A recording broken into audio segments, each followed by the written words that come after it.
Any health-related information on the following show provides general information only. Content presented on any show, by any host, or by any guest should not be substituted for a doctor's advice. Always consult your physician before you begin any new diet, exercise, or training program. And thank you for listening to the Whole Care Network. Welcome to Healing Ties on the Whole Care Network. On Healing Ties, we're creating a life to love after caregiving ends by sharing stories and resources and being with awesome people like you. Now that caregiving has ended, let the Healing Ties begin. Here's your host, Chris McClellan, the Bow Tie Guy. Well, greetings, everyone. It's Chris McClellan, the Bow Tie Guy, for another episode of Healing Ties. Thanks for joining me today. And I want to certainly send a hello and a shout out to all of our friends and listeners in the UK on ukhealthradio.com. Thank you for your continued support of the show and the suggestions that you have for topics. That's pretty cool. I like it when our listeners provide feedback, and you can certainly provide any feedback or suggestions for the show by simply emailing me at WeCare, that's WECARE, WeCare at wholecarenetwork.com. And you know, on the Whole Care Network, we are all about story sharing because we believe it's through story sharing where diversity meets the road to combat a common cause.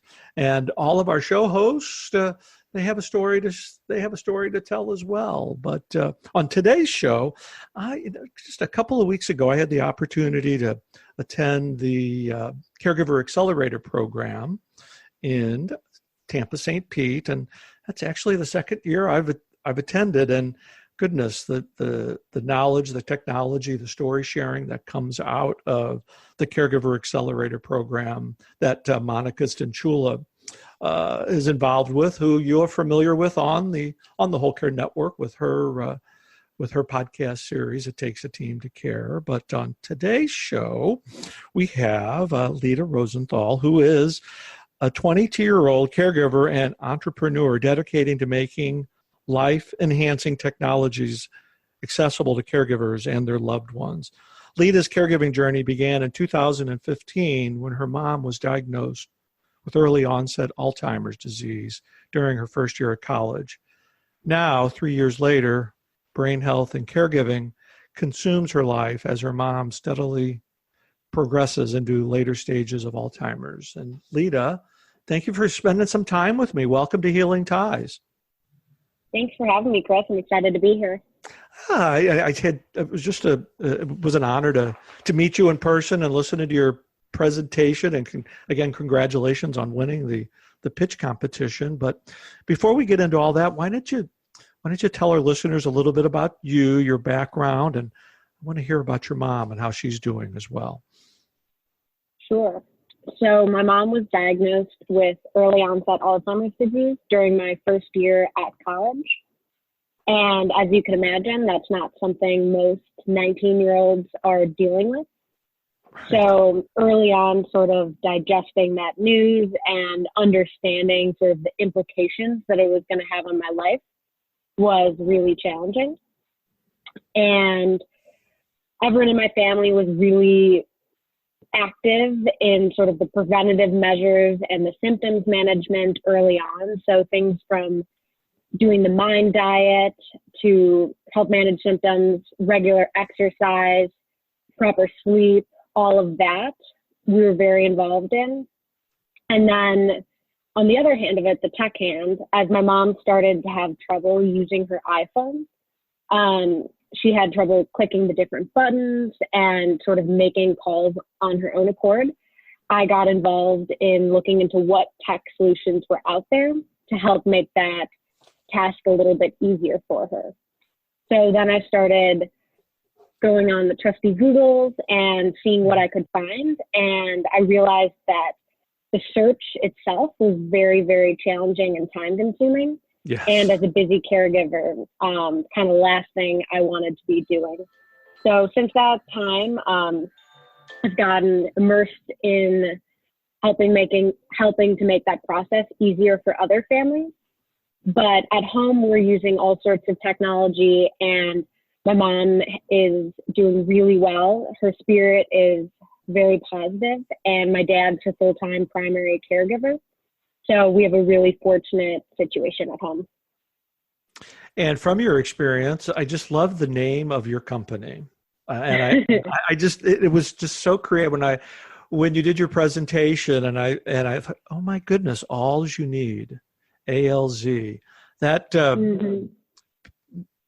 not only is it clever, it's right on target.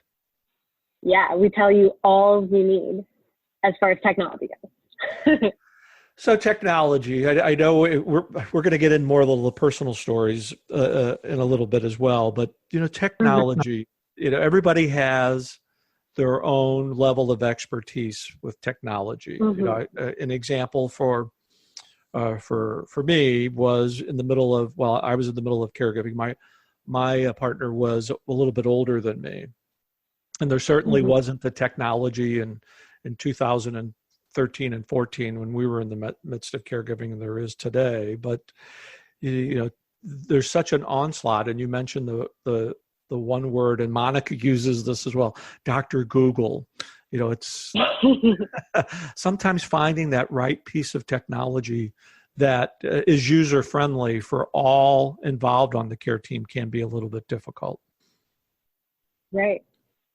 Yeah, it's very challenging because as a caregiver, so you have to know, first of all, what your problem is, and then you have to know what your level of tech savviness is going to be. So what kind of technology are you going to feel comfortable using?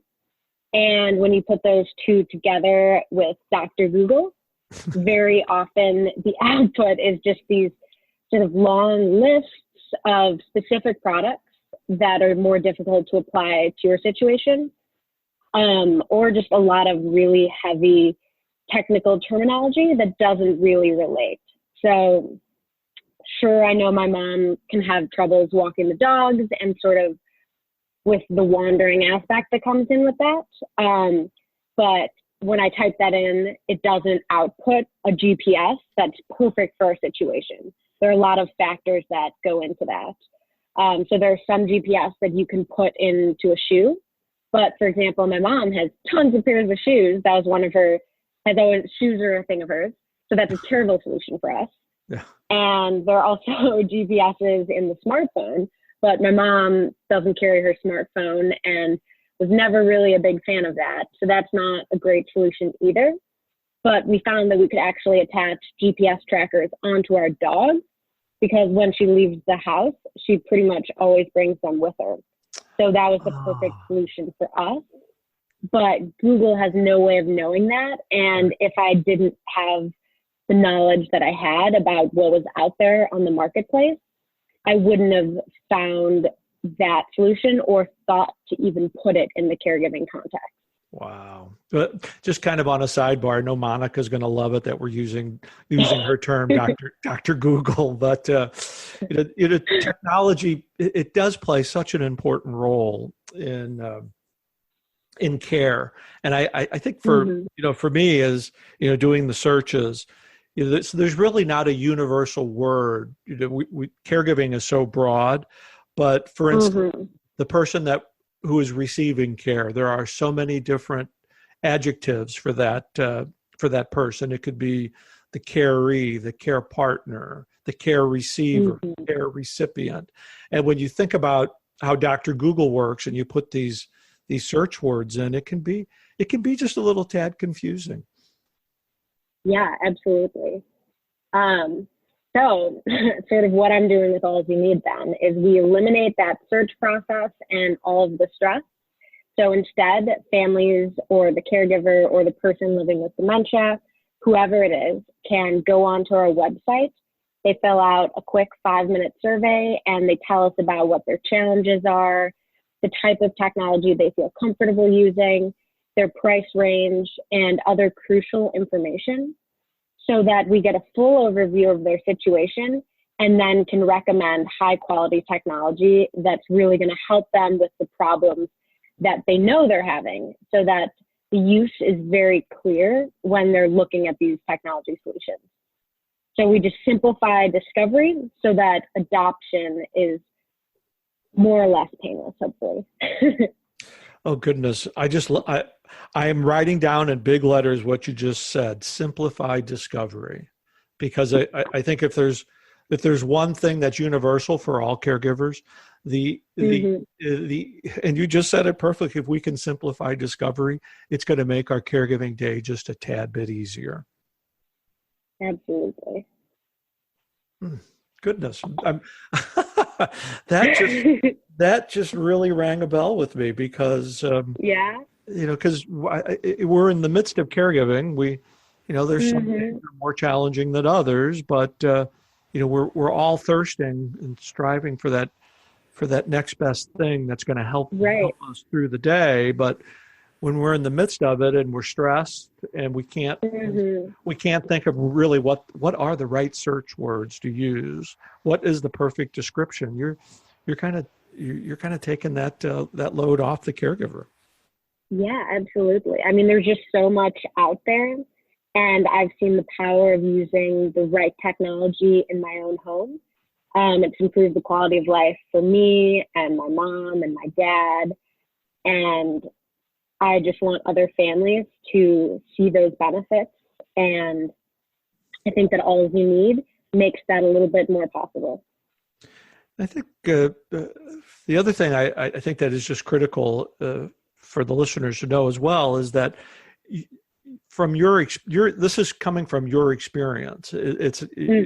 You have seen a gap in services, and you're applying that gap to help other caregivers. And I think that's one of the remarkable aspects of this vast network of family caregivers is while our stories are different, we all have this innate ability to understand each other because we've been in those trenches. Right. The empathy is incredible.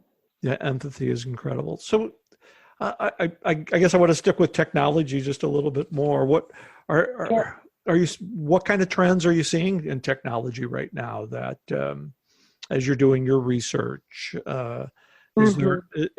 you're certainly on the cutting edge yourself, but I would imagine you're probably talking to a lot of people who are in this sphere that are trying to make a difference.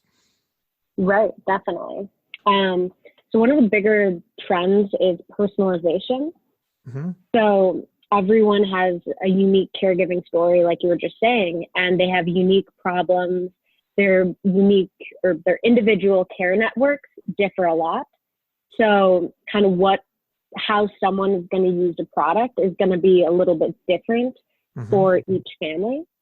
So there's a lot of different technology solutions out there that allow you to personalize the situation. So for example, MemoryWell, who's out there, they were in the Care Accelerator with us, and they allow you to write down like your personal story from a professional writer told well, so that when you're moving your loved one from the home to a care facility, that story is written and it's in a way that is going to enhance the care for your loved one once they get there. And then likewise, there's another sort of storytelling application that allows you to create a story for your loved one that's interactive. So you add the pictures and you can add voice recording and make interactive games with the memories that your loved one is already so familiar with. And that company is called Gray Matter. So that's a big trend, is just personalization generally. And then artificial intelligence obviously is big right now. Very big. Yeah. So the chatbots are starting to be developed to assist with caregiving. So they make different devices that are sort of like a standalone smart speaker designed specifically to care with dementia or just senior care. So it can remind you to take your medications. It can send you a call and automatically pick it up, so your loved one doesn't have to fuss around with those buttons anymore. And those are really great. But then also just the Amazon Alexa, the most basic level of sort of a smart speaker, can work really well as a digital assistant. So in the early stages, my mom was using Alexa to play different songs or answer our calls hands-free, which was great. And then now that she's in sort of the later stages, my dad has started using Alexa to help schedule appointments or sort of facilitate care for my mom. So a good example of that, my mom loves listening to the Beatles, and my mom will make some sort of reference, and my dad will go, Alexa, play the Beatles. And she's on it, which is great. So she kind of bridges that gap.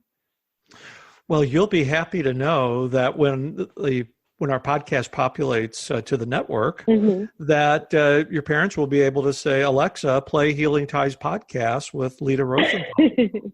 Because all of our podcasts are it's, for me, I'm in my early 60s, so that I have, I know my technological level and I know my challenges, but I'm just amazed just in the last couple of years, the changes in technology as it relates to caregiving, especially as it relates to artificial intelligence and how that's playing such a role in caregiving. But now I want to shift focuses just a little bit, because we touched about it in our opening, and caring for your mom. How you're being in college, a first year freshman in college, and having this news. Goodness, that what an impact that has probably had on your life. Yeah, I guess on the broadest level, it's made me think a lot more about sort of brain health and sort of what I can do now for sort of myself and my mom. But then the caregiving aspect has been a big adjustment to go from having, your parents support you to then having to support them, which has been really challenging. And especially right at the beginning, when the sort of big changes started to happen, for example, my mom not being able to drive anymore, those were very tough hits to take and big adjustments in how my family operates on a day-to-day basis. But we're doing well. Yeah. Well as you could be. Well, and I think at least from my perspective, as now 4 years past my caregiving experience, I look back with fondness, and I know from my experience, now that I'm on the other side of it, the good days far outweighed the bad days. It's just that the bad days were just so intense when you're in the middle of it that you kind of felt like it was never going to end. Through these wonderful caring communities like caregiving.com and Denise Brown and a number of folks that I met along the way, there was support. And to see where the caregiving community is going today through technology and folks like yourself, and I'm just amazed at the help that is now out there, and you're certainly on the forefront. You're using your story and your experience to help others, and I don't think there's anything better than that in life. Right. Yeah, I feel so fortunate to be able to do that, and especially to talk about the disease really openly as a 22-year-old, because while it's not super common for someone my age to be dealing with a parent who's going through the dementia journey, it is more common than one would think. But a lot of people are sort of unsure how to talk about it or uncomfortable because it's so foreign to them. And being able to sort of speak out about it comfortably and talk about it and talk about my mom's experience with dignity has been really powerful for my own coping. Yes. And I think my entire family. Boy, we connect on so many levels there, because we certainly have to be judicious on who we share our stories with. But when we are comfortable in sharing our stories, there's a number of benefits. One, it benefits the person who's sharing the story, and invariably the person who is receiving the story, they're going to find some information that would be useful to them on their caregiving experience and journey, because I just firmly believe that the best resources and the best information usually comes from one caregiver to another, because we've been in the trenches and understand. And that's exactly what you're doing. Yeah, thank you. That's the goal. Absolutely. So where do you see yourself a year from now with Alz You Need? So our vision is to be the trusted resource for families seeking dementia assistive technology. And as I mentioned, we find like all different sorts of technology, some that are senior specific, some that are not. So we just apply them to this caregiving situation. And as a result of that, we have a lot of technology that just can apply to the general aging space. So in a year, we'd like to have different versions of our survey that can assist people outside of the specific dementia caregiving context, so that we can help all the different families out there. We really believe in a world where every caregiver challenge has a technology solution. And while I don't believe technology can replace person-to-person care, I believe that it can enhance it in a lot of different situations. So I'd love to see families helping us to help them, if you will. Families helping us to help them. That you've put that very beautifully. Goodness. Thank you. Oh my goodness. Innovation, technology. It certainly is changing the caregiving landscape. And goodness, Leda, I could talk to you for hours, because this is so interesting and out of my realm of expertise. But it comes back full circle to story sharing, because when we share those experiences over and above the technology, we're using technology now to share our story, but it's that avenue that connects people. And when you're able to take a little bit of stress out of a caregiver's day by applying technology and doing the research and being able to have a one-stop shop, you're making a caregiver's day much easier. So goodness, this is just off the charts. Thank you. Thank you. Yeah. So we just have a couple of minutes left, but let our listeners know how they can touch base with you, how they can find out more information about Alz You Need, and really anything else, any other information you'd like to provide, please do. Sure. You can find our site and the surveys on our site at alzyouneed.com. So that's ALZYOUNEED.com. And I'd love for families to go take a look and see what's out there and hopefully apply it to their situations, because I really, really believe that technology can really improve the quality of life for both the caregiver and the care recipient. Then for any younger listeners out there, you can connect with me directly via the site, and I'd love to talk about my experience as a young caregiver and help anyone else on this journey along the way. And I would imagine you're always open to receiving tips or new technology that comes your way. Absolutely. Any innovators interested in working with us, you can find us at alzyouneed.com as well. And there's a contact us form, and you can fill that out. Then me or one of my team members will get back to you really quickly. And we're very excited to listen, learn, and collaborate with everyone out there. Well, Leda, through the work that you're doing with Alz You Need, by eliminating stress and confusion for caregivers and bringing your story to the forefront, you are certainly someone who's creating healing ties all around us. I can't thank you enough for joining me today. Thank you so much for having me, Chris. It's been a pleasure. What a delightful conversation with Leda Rosenthal today. I am one fortunate guy to be able to talk to such terrific innovators who are making a difference in caregivers' lives all around us. Well, I'm your host, Chris McClellan, the Bowtie Guy. I'm creating a life to love after caregiving ends through radio, writing, travel, advocacy, and being with awesome people like Leda Rosenthal. Healing Ties is part of the Whole Care Network. Check us out online at thewholecarenetwork.com. We'll see you for another episode of Healing Ties real soon. Bye-bye. Bye-bye.